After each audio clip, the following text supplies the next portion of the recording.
New York Post, Michigan man charged after fatally shooting teen who broke into his garage.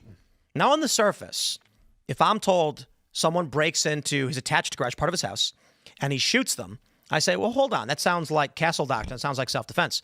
Well, the story's a little bit more than that. Check this out. They say a Michigan man fatally shot a teen who broke into his garage and is now facing a manslaughter rap. Savon Wilson, 17, was with 6 other mainly teenagers when the group broke into Dayton Knapton's garage shortly after 1 a.m. Knapton, 24, got an alert from his home security system, grabbed a 9mm, ran outside, and fired 2 shots into the garage through a windowless door, striking Wilson. As the group fled, Knapton fired 5 more shots before going back to his house, reloading his gun, and returning outside, according to a statement. Savon was running away and got shot, said Sean Madden, Wilson's father. Another teenager in the group was also shot in the leg. The defendant crossed the line by firing outside his home at fleeing persons. So Savon Wilson is the one who died. But was he shot through the door while in the property illegally? That's the question. If they're saying he should be charged because after he shot the guy, he ran out and shot him as they ran away, I'm like, wait, hold on. If these dudes are running away and he keeps shooting anyway, he's creating a risk to everybody in the area. You don't do that. But you're going to charge him for, like, I guess, reckless discharge. Reckless endangerment. Yeah, negligent discharge, something. I don't know. Yep. But if the dude died while in his home because he shot through the door, I don't see that as being manslaughter. Yeah, I think that anytime you're shooting through a door, you don't know for sure what your target is, so that's wrong. Yes, but what if there are people who broke into your house, they're currently in your house, they are illegally in your house. The issue I take with it is, if I'm in my house and someone breaks in and my bedroom door is closed and I can see them walking up to the door, and like, let's say the circumstances, I literally know no one is supposed to be in my house. Am I supposed to be like, better wait for them to open the door? Yeah. To be honest, to make sure that you are going to have a legal engagement, yes. Because so if you shoot through the door, the prosecution is going to say whether or not it's morally justifiable or whatever is fine. It's crazy. But the prosecution is going to say you could not be sure of the intention of that person. If in your house? I'm telling you what. This is not castle doctrine. I'm telling you what the prosecution is going to say. I doubt they're going to say that in a castle doctrine. Is it a difference if it's the garage door and outside of it as opposed to in your house? Again, I think if someone's in your house, you are always in the right to defend yourself. But I'm telling you what the prosecution is going to say to a jury. They're going to say he didn't know who was out there. He couldn't have known. He shot through the door. He was reckless. And then you're at the mercy of a jury. So whether or not he was doing the right thing, that's questionable. But I'm telling you that the prosecution will absolutely say you were wrong for shooting through the door. Yeah. Right. So my position is that's insane. Like if I'm at home and somebody let's say this building right now, we watch someone outside kick the door in and we know it's an intruder and they're armed. So we slam this door shut and we see him run up and go to the door and start banging on it. I have to be like, no, guys. Okay. We clearly saw him enter and come to the door, but we have to wait for him to get a clear shot on us before we can defend ourselves. What if you didn't see a gun? Somebody, I don't care if you or anybody saw a gun. Someone breaks onto your property. It is not the fault of the victim to assume that this person isn't or is trying to kill them. It is an imminent threat against your life if someone breaks into your house. I just can't stand this. You're the victim of someone breaking into your house, and you have to give them the opportunity to kill you before you can protect yourself? That seems crazy to me. That's why this story's crazy. Look, I will have no problem saying he shouldn't have ran out the door and shot him as they ran away. That's nuts. But to charge him for shooting through a door at people who broke into his house, and he's supposed to be like, I'm going to give them an opportunity to get line of sight on me before I can defend myself in my home. It's like state-mandated duels. But look, to do that, you're breaking one of the 4 fundamental firearms rules. Know your target and what's beyond it. And my point is, if you are in your house in the living room watching TV, and the front door gets kicked open by a raging lunatic who goes, "Rah, I'm going to kill you." So you run into your bedroom, slam the door shut, grab your gun, and point at the door, and you see him running up going, "Yar, yar." You're supposed to be like, better let him open the door and see that I'm here before I can defend my home? That's crazy to me. I'm telling you what. I understand. what the I understand jury's your gonna point say. about what the jury's going to say. I'm saying that is insane. Hopefully you have security cameras so you can prove that you've been attacked, and hopefully that helps. But they're totally still going to use that against you in court. I understand the risk of, like, if you're in your bedroom and you wake up in the middle of the night to footsteps, don't shoot through the door. Like, there are horrible stories of, like, a father shot his teenage daughter because she was trying to sneak into the house. That was the Pistorius case. Exactly. Yeah. Oh, is that what he claimed? He woke up.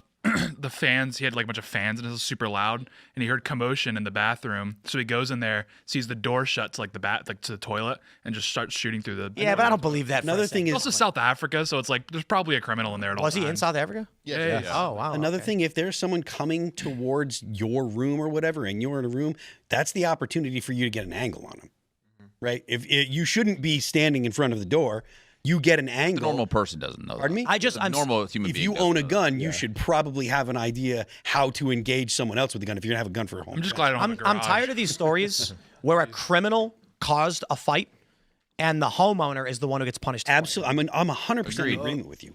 Again, this guy ran outside and started shooting again. It's like, bro, Don't do that. Yeah.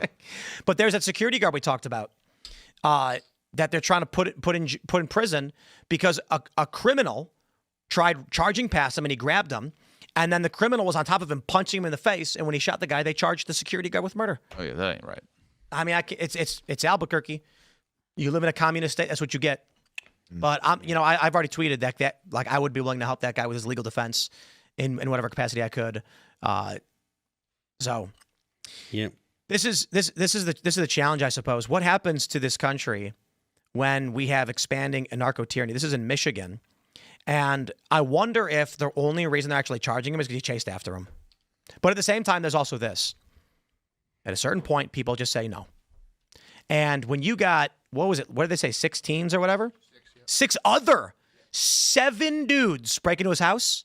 This guy probably just snapped and said, I'm done with it. Like, people are getting fed up with being told it's the criminals who are the victims. There was a case in Tennessee, I want to say in Memphis. Some dude was breaking into another dude's car, and dude chased him down the street, and the dude fell, and he walked up and he popped him.